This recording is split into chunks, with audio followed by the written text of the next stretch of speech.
जय माता दी। आइए सुनते हैं दशा माता की पहली कथा। दशा माता व्रत की प्रमाणिक कथा के अनुसार प्राचीन समय में राजा नल और दमयंती रानी सुखपूर्वक राज्य करते थे।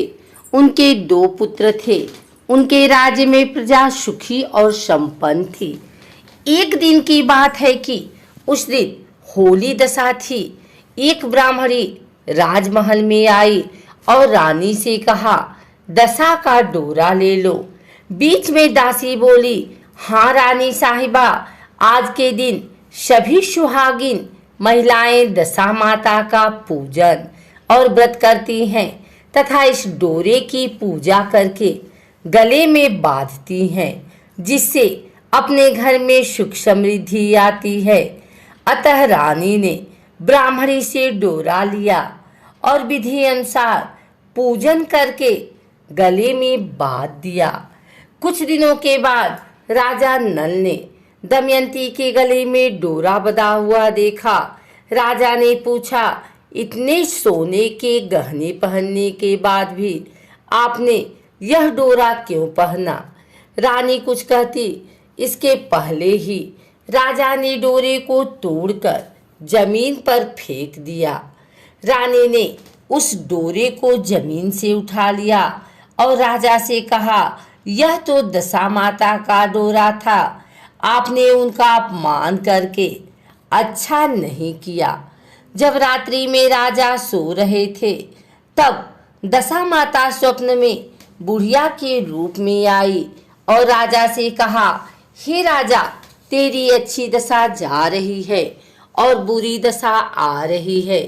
तूने मेरा अपमान करना कैसे किया और एक काम जो किया वह अच्छा नहीं किया। ऐसा कहकर दशा माता अंतर ध्यान हो गई।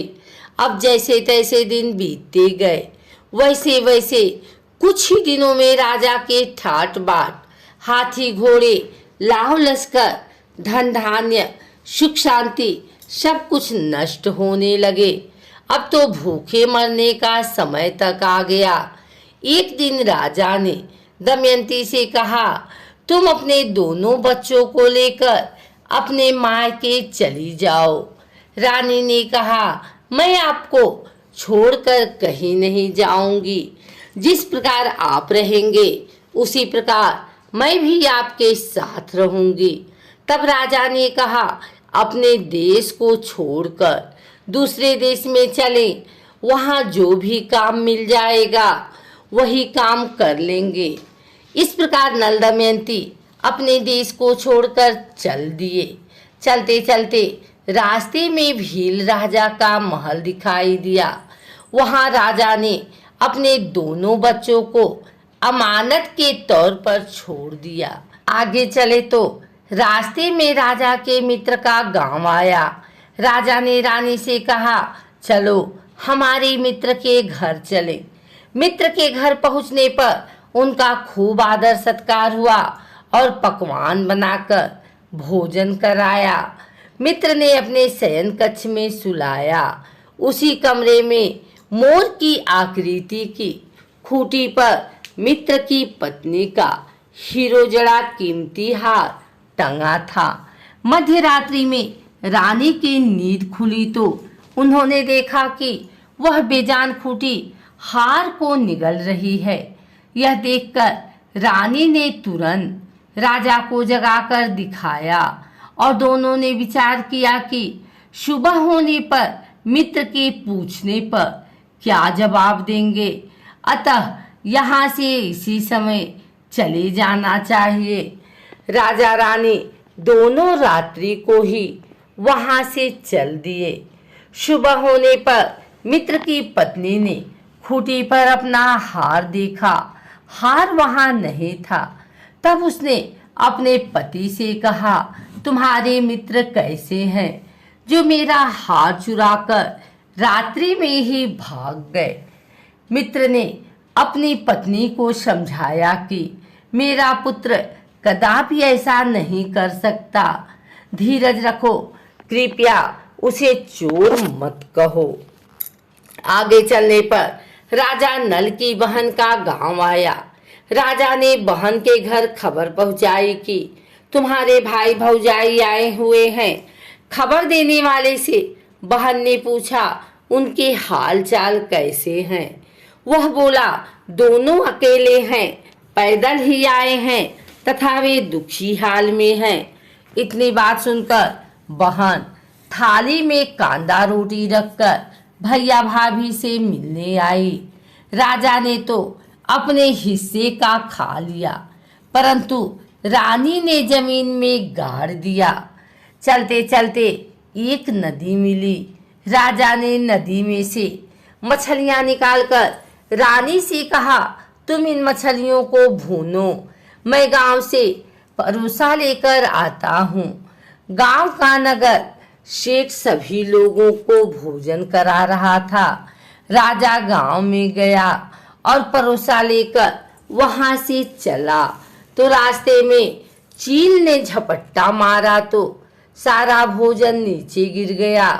राजा ने सोचा कि रानी विचार करने लगी कि राजा तो भोजन करके आ गए और मेरे लिए कुछ भी नहीं लाया। उधर रानी मछलियां भूनने लगी तो दुर्भाग्य से सभी मछलियां जीवित होकर नदी में चली गई। रानी उदास होकर सोचने लगी कि राजा पूछेंगे और सोचेंगे कि सारी मछलियां खुद खा गई। जब राजा आए तो मन ही मन समझ गए और वहां से आगे चल दिए। चलते चलते रानी के मायके का गांव आया। राजा ने कहा तुम अपने मायके चली जाओ, वहां दासी का कोई भी काम कर लेना, मैं इसी गांव में कहीं नौकर हो जाऊंगा। इस प्रकार रानी महल में दासी का काम करने लगी और राजा तेली के घाने पर काम करने लगा। दोनों को काम करते बहुत दिन हो गए।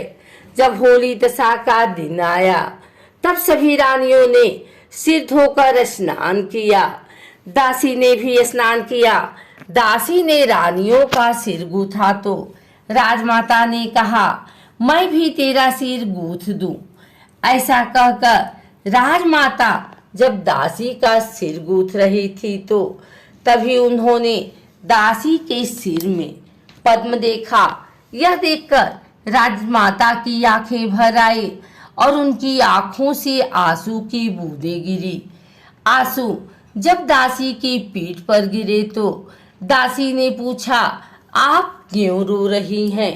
राजमाता ने कहा तेरी जैसी मेरी भी बेटी है जिसके सिर में पद्म था, तेरे सिर में भी पद्म है। यह देखकर मुझे उसकी याद आ गई। तब दासी ने कहा मैं ही आपकी बेटी हूँ, दशा माता के कोप से मेरे बुरे दिन चल रहे हैं, इसलिए यहाँ चली आई हूँ। माता ने कहा बेटी तूने यह बात हमसे क्यों छिपाई? दासी ने कहा माँ मैं सब कुछ बता देती तो मेरे बुरे दिन नहीं कटते। आज मैं दशा माता का व्रत करूंगी तथा उनसे गलती की क्षमा याचना करूंगी। अब तो राजमाता ने बेटी से पूछा हमारे जमाई राजा कहाँ हैं? बेटी बोली वे इसी गांव में किसी तेली के घर काम कर रहे हैं। अब गांव में उनकी खोज कराई गई और उन्होंने महल में लेकर आए। जमाई राजा को स्नान कराया, नए वस्त्र पहनाए और पकवान बनवाकर उन्हें भोजन कराया गया। अब दशा माता के आशीर्वाद से राजा नल और दमयंती के अच्छे दिन लौट आए। कुछ दिन वहीं बिताने के बाद अपने राज्य जाने को कहा। दमयंती के पिता ने खूब सारा धन, लाव लश्कर, हाथी घोड़े आदि देकर बेटी जमाई को विदा किया। रास्ते में वही जगह आई जहां रानी ने मछलियों को भूना था और राजा के हाथ से चील के झपट्टे मारने से भोजन जमीन पर आ गिरा। तब राजा ने कहा तुमने सोचा होगा कि मैंने अकेले भोजन कर लिया होगा, परंतु चील ने झपट्टा मारकर गिरा दिया था। अब रानी ने कहा, आपने सोचा होगा कि मैंने मछलियां भूनकर अकेले खा ली होगी, परंतु वे तो जीवित होकर नदी में चली गई थी। चलते चलते अब राजा की बहन का गांव आया।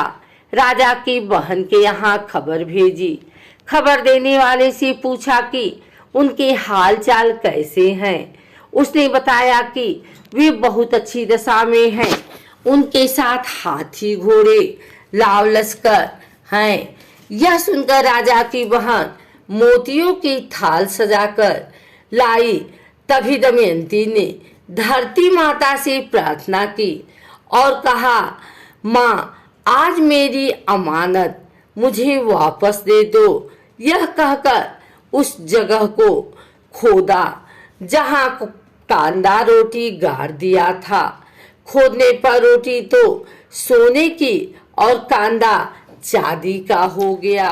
ये दोनों चीजें बहन की थाली में डाल दी और आगे चलने की तैयारी करने लगी। वहां से चलकर राजा अपने मित्र के घर पहुंचे। मित्र ने उनका पहले के समान ही खूब आदर सत्कार किया। रात्रि विश्राम के लिए उन्हें उसी शयन कक्ष में सुलाया। मोरनी वाली खूंटी के हार निगल जाने वाली बात से नींद नहीं आई। आधी रात के समय वही मोरनी वाली खूंटी हार उगलने लगी तो राजा ने अपने मित्र को जगाया तथा रानी ने मित्र की पत्नी को जगाकर दिखाया। आपका हार तो इसने निगल लिया था। आपने सोचा होगा कि हार हमने चुराया। दूसरे दिन प्रातःकाल नित्य कर्म से निपटकर वहां से वे चल दिए।